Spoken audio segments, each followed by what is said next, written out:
Ngashi numida wedam phone ki ba kang lei ba ki mai ragi pau se digi maru eba pau khara khanga sadra miyam da khudo tamjige kong ba maru laifam da ngasi lai khurum lingai da kuki terrorist singa nomai ram tara ram kap tharak tuna landa silakhre nomai kap silakpada sena bani haiba KNFP gi miyoi mari fare Manipur gi maru oiba laifam len ama oiriba Imphal East ki Sagomang Police Station gi manung jana lairiba Kongba maru laifam lelda ngasi lamdam asigi miyamna lamtagi nongma pamba namit asida lai khurumna ba honaringai matamda kuki metan singa singthaktagi nongmai rong tararong kapsilakre kuki singa nongmai kapsilakpa adobo yamna kana yaningdaba phongdoktuna ngasi nungthil maikei adonggi mama oibi sing kaya tholoktuna asika outpost mangda lambi thingbagi khongjang changsingkhre thaudo adugi matangda security force na akan mamongda thiba hombagi thabak sathabaga loinana Nomai kapsi lapagi thaudo aduda sena bani haiba KNFP ki miyoi mari phagapangamle haide pawasin hai ngasi ayu pung mapan ga minipu ga mangarom taba matamda kongba maru laifamda lamtagi noma pamba nomit ka mari lanyana lai gi thorom pangthong na ba honaringai da singthakta gi kuki singa nomai rang tararom kaptharak tuna lai khurumbagi thorom adu thukai na ba honarakre adum oinamak lai gi thorom di mapung phana pangthokre haide Pau si esna lai khurambada saruk yakiba khunja singdagi phangba pau gi matung inade kongba maru lai famlel da ngasi lamtagi noma pamba namikki lagi thoram pangthong na ba lai committee gi miyoi singyong na khunja kharaga punna miyoi kunga mangarom lai famlen asida chatuna lagi thoram pangthong na ba honaki chairak sida kuki terrorist nga singthaktagi nomai rang tararam kaptharak pagi makhol ta ki lai committee amadi khunja singna lai khuramba changba aduda Imphal East District Police ki Additional SP Operation amade Additional SP LO amade Police amade CRPF ki personnel singsu yauki haide pawa sinahai kuki terrorist singa singthaktagi nomai rang tararam kaptharaki ba aduda lai khurumba lakhiba miyoi singda aso apan yaukiba leite aduba miyam mi paina badi poki security ki kanguna siningthi na ngak senduna lagi thoramde mapum phana pangthokre Lagi thoram pangthoklingai chingthaktagi kuki kayana tabada nungaitaba karem kathaina bawhai kaya sizinaduna laubagi khonjel su taki haide thaudo asi thokraba matungda akoiba maphamsingda Kangpopi District Police amasung samaga taraga mga suba Battalion CRPF ki team ama Kangpopi District SP ki makhada thiba hombagi thabak sathabada KNFP ki kadar mari fare haide tharaba sing adude lungoksem kipjen jai kunga mapan apopa Saiko Hau Kipzen Laifam, Pajol Village Kangsup, Leminlan Kipzen Jaikunga Manga, Erenezer Village, Samilun Duiboy, Saikunga Mari, Apopa, Lemang Duiboy Laifam, Zalbu Village Amade, Tangulun Kilong, Saikunga Tade Apopa, Songkontang Kilong Laifam, Luang Songom Village Ne, Makoi Wang Pong Satavada KNFP ki kadar ngaktane, Lup asi Commander Gaugau Kipjen Life Zaman gi makhada thabak tawani haibasu khangma ngamle haide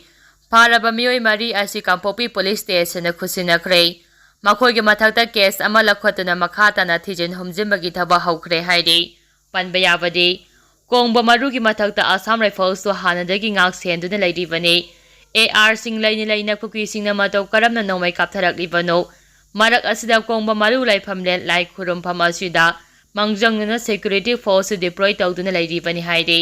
makhatarapa pauda 18 na khulai khusina khiba nongambaga kukina nomai kapsilagliba ase hayeng maphaduna action lawgadabani Robin Manga India government amadi Manipur gi governor bu yamna ikai khumna bu utuna arambai tengol 18 na pairamba khulai khudema khusina khraba hek nongambaga ngasi kukina kongba maru laifamlelda nomai kapsilaktuna law khongduna tawrakpa asida India government amadi Manipur governor na kari action kuki de lawgadari haina arambai tengol gi PRO Robin Mangang na social media da thadorakpa post aman hanglakle post asina makha taribade ngasi mahayema kuki gi mathakta action lawkhatuna phagadabane madu ngamdragadi maite janam thak tawbani haina lawgane nakhoina ngak semba ngamloidaba oiragade central amade state forcing loina interfere tawbirakano aikhoida ki hemberakano free thaviro Aikhoisu amuk lakpara phoibara chap chana tawnarage haina phongdorakle makhatarapa pauda arambai tengol na khulai khusina khiba achuma khongthangni Biren arambai tengol 80 gi maikei de gingarang security force da khulai khusinakhiba adu lamdam asida thoklibi irang asigi Santi puraknaba changsilakhiba long term process asigi khwaidagi matang saba amadi asumba khongthangne haina hanagi Chief Minister Nongthoma Biren phongdorakle ex Chief Minister M Biren ge social media ex chathakhre post amada hai Arambai Tengol ge members singna amal to oine lawrakliba phirep asi lamdam asida santi thamnabagi matang charaba matam amane changsilakliba khongthang asina Manipurda santi puraknabagi lambida khongjel yangsinba ngamlagani Arambai Tengol lawriba phirep asi ahaki makedegi thagapa phongdo khongthang asi peace process ki thong hangdokpani haina phongdokpaga loinna Bharat ki Prime Minister Narendra Modi Union Home Minister Amit Shah amadi Governor Ajay Kumar Balada lamdam asida normancy puraknaba lawriba thagdang singbu thagapa phongdorakli makha tarakpa pauda nongmai khusinabagi matam Governor na numitare ni amuka sangdokre Kuki terrorist na Manipur gi apumbe saktam thugainaba nongmai amadi bong kapsinduna Landarakpa adubo thengnanaba mareba Manipur bo kannaba lamdam asiki naha kayana security force dagi lutawkiba nongmai amadi illegal oina sijinariba nongmai sing manakna pa police station outpost amadi security da surrender tawbagi numitare nigi matam ngarang loikraba matungda Manipur gi governor chayol amagi matam sangdokre hiram asiga mari lanyana ngasi governor gi pautang matung inna Raj Bhavan dagi thadorakhiba cherol amana tha asigi kundagi governor gi maikedagi state asigi jing amade tampaki miyam maru oina naha singna security dagi loot tawkhiba nongmai amadi illegal oina sijinariba nongmai sing manakna pa police station outpost amade security da surrender tongnaba cherol ama matam pikhiba aduda khulai kaya security force khusinaраktuna positive oiba response pangle makata na sing amadi tampaki volunteers singi maikedagi khulai surrender tawbagi matam sangdokpina ba hairakpa leibana mathang tham mas taruki nungthil pung mari fawba sangdokle haide numitare ni matam sangdokliba si fawbagi manungda khulai sing security force khusina view hariba matam asi fawbagi manungda khulai pikhalakpa singi mathakta legal action amata lokhaloi piriba matam asi hek loikhibaga security force operation chathaduna khulai phaganaba tharang lokhatkane handak piriba matam numitare ni gi matam asina aroiba khodong sabane